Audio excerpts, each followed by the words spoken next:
अस्सलामु अलैकुम वरहमतुल्लाहि वबरकातुह।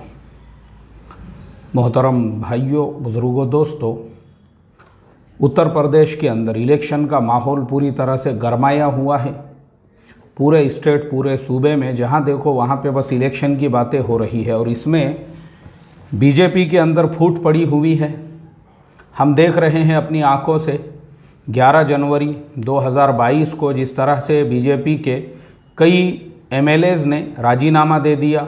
इसी तरह से केशव प्रसाद मौर्य जो बीजेपी के मिनिस्टर थे, इसी तरह से एक और मिनिस्टर, इन तमाम लोगों ने भी राजीनामा दिया, यानी इस्तीफ़ा दे दिया। और इस्तीफ़ा देने के बाद में अक्सरियत जो है वो समाजवादी पार्टी के साथ में आज खड़ी हुई है। तो इससे ये पता चलता है कि बीजेपी से लोग जो है पूरी तरह से नाराज़ हैं। अब इसमें सिर्फ करने का एक काम है, वो ये कि हमारे जो वोटों का बंटवारा है वो नहीं होना चाहिए। मैंने इससे पहले भी एक वीडियो इस उन्वान से दिया था, जब हज़रत मौलाना सज्जाद साहब नौमानी का ख़त जो उन्होंने बैरिस्टर असदुद्दीन ओवैसी साहब को लिखा था, उस वक्त भी मेरा एक वीडियो जो है वो चैनल के ऊपर आया था। ऐसे ही अभी भी मैं आप तमाम लोगों से वही कहना चाहूँगा जो बातें मैंने उस वक्त में कहा था कि देखो, मुसलमानों के वोट जो है ना वो फूटना नहीं चाहिए। और मुख्तलिफ़ पार्टियां अब आपके यहाँ पे खड़ी हुई है। एक तरफ से समाजवादी पार्टी है, दूसरी तरफ से बहुजन समाज पार्टी है, तीसरी तरफ से कांग्रेस है। ये हालात में आप कन्फ्यूज़न का शिकार होंगे कि हमने वोट किसको देना चाहिए। तो मैंने इससे पहले भी ये बताया हूँ कि देखो, जिस जगह पे मुसलमानों की आबादी 50% से ज़्यादा है, जिस विधानसभा क्षेत्र में, और वहाँ पे अगर एमआईएम ने अपने कैंडिडेट को खड़ा किया है तो मैं आपको बिल्कुल साफ लफ्ज़ों में बोलूँगा, वहाँ आपने एमआईएम को ही वोट देना चाहिए। इसलिए कि मैंने इससे पहले भी बताया हूँ, इसलिए कि उसका रीज़न है, इसलिए कि हमारे समाजवादी पार्टी, बहुजन समाज पार्टी के अलावा भी एमआईएम के भी कुछ एमएलएज जो है वो विधानसभा में होना चाहिए, ताकि ये पार्टियों को भी इस चीज़ का एहसास रहे कि भाई मुसलमानों के मसाइल पे हमने बोलना चाहिए। साफ लफ्ज़ों में मैं बोल रहा हूँ आपको। ये पार्टियाँ कब चौकन्ना होंगी, देखो मैं आपको एक मिसाल दे के बताता हूँ। जैसे मिसाल के तौर पे मार्केट के अंदर एक दुकान है और वो दुकान के अलावा कोई दुकान नहीं है। अब वो महल्ले वाले, बस्ती वालों की मजबूरी है, उसी दुकान से उनको सामान लेना है।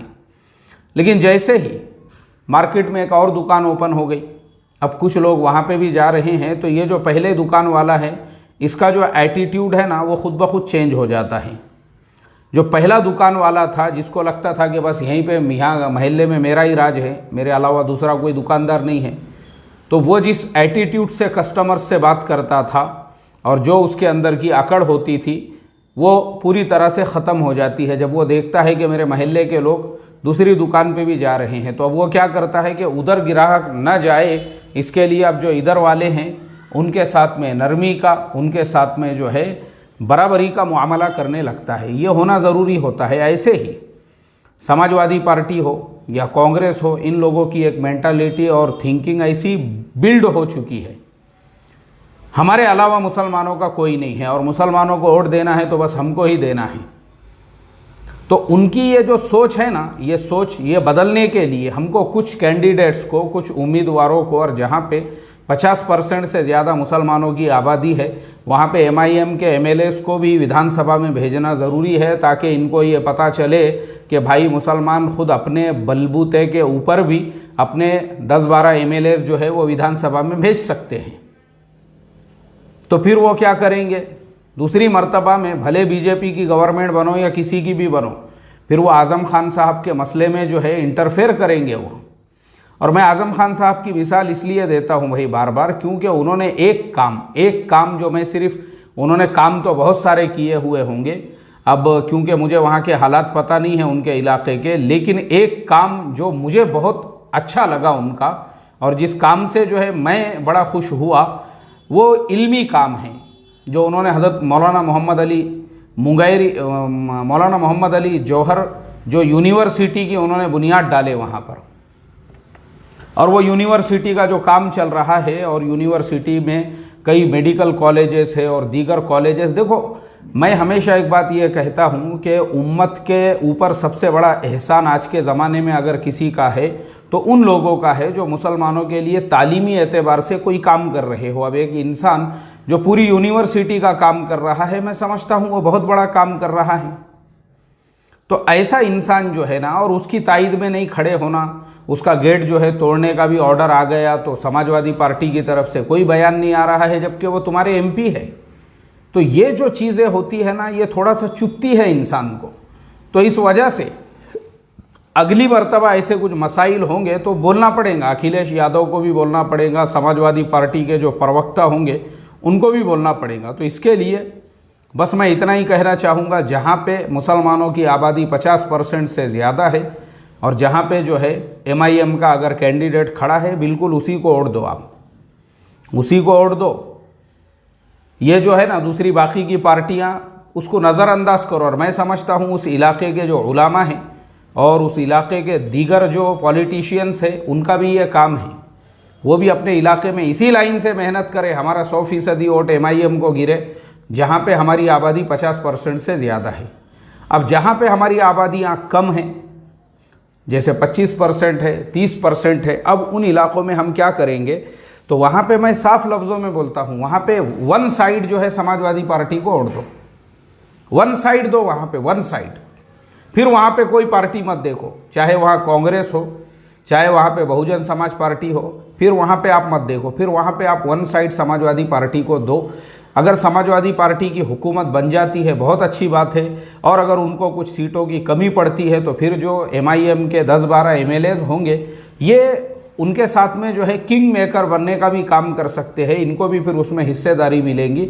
और जब उनको गवर्नमेंट में और हुकूमत के अंदर हिस्सेदारी मिलेंगी तो हिस्सेदारी मिलने के बाद में फिर बहुत सारे जो मुसलमानों के मसाइल है, जैसे मैंने आपको बताया कि वहाँ पे 8,500 मदरसे पिछले 5 सालों में बंद हो चुके हैं। इस पर कोई बात नहीं करेगा, लेकिन मैं बात करूँगा क्योंकि मेरे पास ऑथेंटिक रिपोर्ट है उसकी।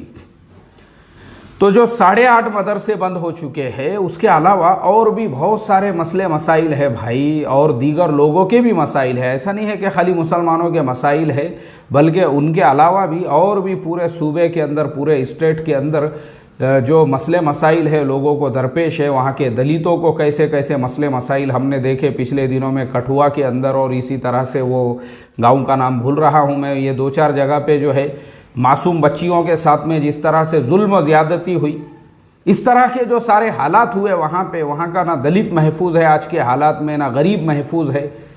अल्लाह रहम का मामला करे तो कम से कम वो लोग भी जो है थोड़ी सी राहत की सांस लेंगे, उनके भी मसाइल को आप हल कर सकते हो, क्योंकि लीडर वो होता है जो सबको साथ में लेकर चले। तो बस मेरा आज का मैसेज इतना ही था कि देखो अभी इलेक्शन का माहौल है, इलेक्शन के माहौल में भाई हमने 100% फैसला ये किया हुआ है, हमारे वोट जो है इस तरीके से पड़ना चाहिए।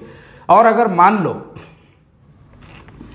किसी इलाके के अंदर MIM का भी उम्मीदवार है, समाजवादी पार्टी का भी उम्मीदवार, दोनों भी उम्मीदवार वहाँ पे खड़े हुए हैं, तो मैं यही बता रहा हूँ आपको कि समाजवादी पार्टी जानबूझ के ऐसा करने वाली है कि जहाँ MIM का कैंडिडेट है वहाँ वो कैंडिडेट मुसलमान ही देंगी। तो अब आप परेशान हो जाओगे कि आधे वोट इधर आधे वोट इधर, तो वो मसलों में पड़ना ही नहीं है। जहाँ आपकी आबादी ज़्यादा है वहाँ पे 100% वोटिंग डालो MIM को, और जहाँ आबादी कम है वहाँ समाजवादी पार्टी को हमारा पूरा समर्थन है, कोई प्रॉब्लम नहीं है। बिल्कुल आप उनको जो है, हम उनको भी जो है सपोर्ट कर रहे हैं जहाँ पे। लेकिन मेरे बोलने के मकसद को समझो, आप समझ रहे नहीं मेरी बात। अगर मेरी बात आप समझ रहे होंगे, मैं सिर्फ इतना बोलना चाहता हूँ कि हम समाजवादी के दुश्मन नहीं हैं, ना ही उनके अपोज है, ना ही उनके हमको जो है यानी उनसे कोई बैर है, बल्कि हमारा बोलना सिर्फ इतना है कि हुकूमत अगर समाजवादी की भी बनती है तो भी 10-15 MLAs जो है MIM के रहेंगे। बाकी पार्टियों को एक सबक मिलेगा और ये सबक पहुँचेगा कि भाई मुसलमान अपनी भी ताकत को मजबूत कर रहे हैं। वो जो 10-12 MLA है, फिर मुसलमानों का कोई इशू है, कोई मसला है, तो वो धरने पे बैठ सकते हैं, वो आंदोलन पे बैठ सकते हैं, वो उस मसले को उठा सकते हैं। जैसे अभी बीच में 4-5 सालों के अंदर ऐसे 50 मसले आए जिसके अंदर एक भी मुसलमान MLA ने अपनी ज़ुबान से मुंह नहीं खोला। जैसे मौलाना कलीम सिद्दीकी साहब की गिरफ़्तारी है और डॉक्टर उमर गौतम साहब की गिरफ़्तारी है। इसी तरह से जो है लव जिहाद के नाम पे कितने मुस्लिम नौजवान ऐसे हैं जो आज जेल की सलाखों के पीछे डाल दिए गए हैं। उनके अलावा एक बहुत बड़ी तादाद मुसलमानों की ऐसी है, अल्लाह रहम का मामला फरमाए, जिनको ज़बरदस्ती उठा के जेलों में डाला गया और जेलें उनसे जो है भरी गई। तो ये सारे मामलात में अगर MIM के 10-12 MLAs होते हैं तो कम से कम आवाज़ तो उठाएंगे, कम से कम आवाज़, और हुकूमत को तो कम से कम जो है उसकी तरफ तवज्जो दिलाएंगे। तो इसलिए जो है ना, हमारा बोलने का मकसद बस यही है कि दूसरी पार्टियों को भी सबक मिलना ज़रूरी है कि भाई मुसलमान अपने खुद के वोटों के बलबूते पर भी अपने भी कुछ उम्मीदवार विधानसभा के अंदर भेज सकते हैं। तो इस चीज़ का हमको ख्याल रखना है। बस आगे के नताइज तो अल्लाह तबारक व तआला के हाथ में है। अल्लाह से हम यही दुआ करते हैं, अल्लाह आफ़ियत का मुआमला फ़रमाएं। अस्सलामु अलैकुम व रहमतुल्लाहि व बरकातुहू।